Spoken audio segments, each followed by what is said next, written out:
Halo guys, perkenalkan nama saya Joy Emanuel dari kelas 3 PHP 2 dengan NIM 191900279. Tujuan saya dalam membuat video ini adalah untuk memenuhi ujian tengah semester dari mata kuliah Indonesia Indigenous Culinary. Dalam video ini, saya akan membahas tentang salah satu makanan khas dari Indonesia yang berasal dari Kalimantan Timur, yaitu adalah sayur asam kutai. Pada segmen pertama, saya akan membahas tentang sejarah penyebaran rempah di Indonesia, bagian Kalimantan Timur. Di Indonesia pada zaman dahulunya memiliki sebuah rempah yang sangat terkenal, yaitu adalah lada. Indonesia adalah wilayah penghasil lada terbesar di dunia. Di tahun-tahun akhir kolonialisme Belanda, produksi lada Indonesia setiap tahunnya mencapai lebih dari 50.000 metrik ton. Selama masa pendudukan Jepang di Indonesia, tahun 1942 sampai 1945, hampir semua perkebunan lada dibiarkan tidak terurus karena pemerintahan pendudukan lebih mengutamakan penanaman tanaman pangan dan tanaman lainnya yang menunjang kepentingan Perang ASEAN Timur Raya. Sebagai akibatnya, produksi lada di Indonesia dalam periode itu menurun dengan tajam. Daerah utama penanaman lada di Indonesia sebelumnya Perang Dunia Kedua adalah di Sumatera, Bangka, dan Jawa. Saat ini di Indonesia, perkebunan lada dapat ditemukan di Sumatera, Bangka, Kalimantan Timur, Kalimantan Barat, dan Sulawesi. Meskipun lada telah menjadi item perdagangan antara dunia barat dan timur sejak awal abad Masehi, namun penanaman lada menjadi sangat populer di Pulau Sumatera, Jawa, dan Kalimantan sejak abad ke-14 Masehi. Padir atau Pidi dan Pasai merupakan kerajaan-kerajaan pertama di Aceh yang ekonominya bergantung pada perdagangan lada. Pada abad ke-16, muncul dua kerajaan di Jawa dan Sumatera yang ekonominya banyak bertumpu pada komoditi lada, yaitu Kesultanan Aceh dan Banten. Pada abad yang sama, sumber Belanda menyatakan bahwa di Kalimantan lada telah diperdagangkan secara komersial. Hasil penanaman lada di Kalimantan Selatan dikumpulkan di Banjarmasin untuk diperdagangkan. Dalam pengembangannya, penanaman lada tidak hanya diusahakan oleh penduduk, tetapi juga oleh pihak kerajaan. Di Sumatera, penanaman lada berkembang di bawah kekuasaan Kesultanan Aceh. Sepanjang abad ke-17, penanaman lada menyebar ke bagian barat Pulau Sumatera bersama dengan meluasnya kekuasaan Aceh di wilayah ini. Di Jawa, perkebunan lada berkembang terutama di masa kekuasaan Kesultanan Banten. Wilayah kekuasaan Banten meliputi wilayah ujung barat, Pulau Jawa, dan Lampung yang berada di wilayah paling selatan Pulau Sumatera. Sementara itu di Kalimantan, penanaman lada terutama berkembang di bagian selatan pulau ini di bawah kekuasaan Kesultanan Banjar. Pada segmen kedua kali ini, saya akan membahas tentang makanan yang saya pilih, yaitu adalah sayur asam kutai. Pada segmen kali ini, saya akan menjelaskan bahan-bahan yang saya butuhkan untuk memasak sayur asam kutai dan juga cara membuatnya.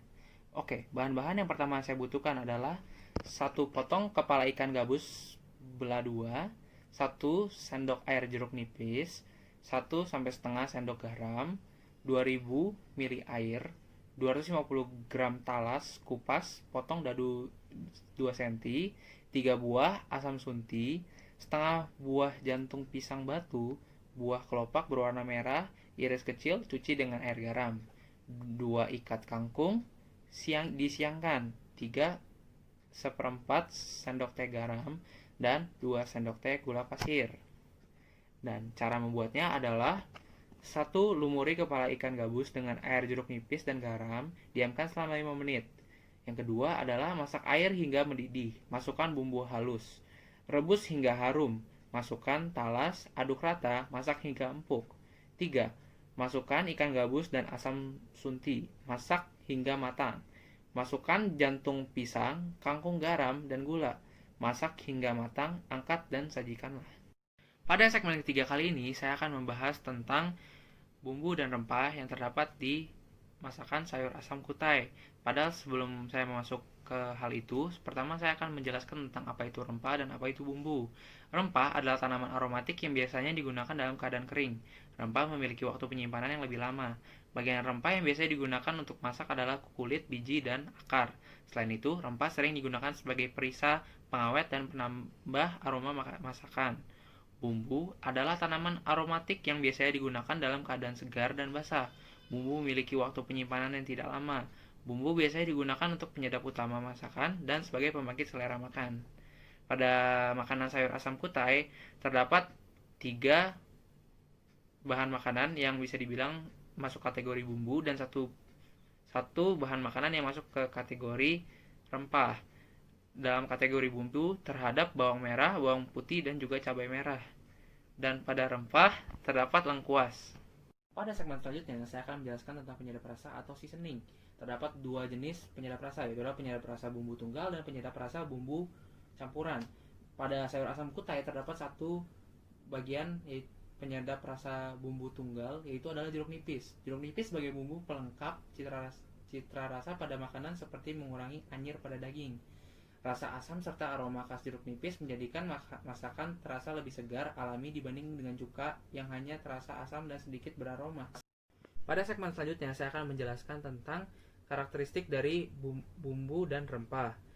Pada masakan yang saya pilih, yaitu adalah sayur asam kutai, terdapat dua karakteristik. Yang pertama adalah bumbu segar dan utuh dan bumbu segar dan lumat. Pada bumbu segar dan utuh, kenapa itu disebut utuh? Karena tidak harus dihaluskan. Pada sayur asam kutai terdapat asam sunti yang termasuk dalam bumbu segar dan utuh. Dalam bumbu segar dan lumat terdapat 3 bahan makanan yang bisa digunakan, yaitu adalah bawang merah, bawang putih, dan cabai merah dalam pembuatan dari sayur asam kutai.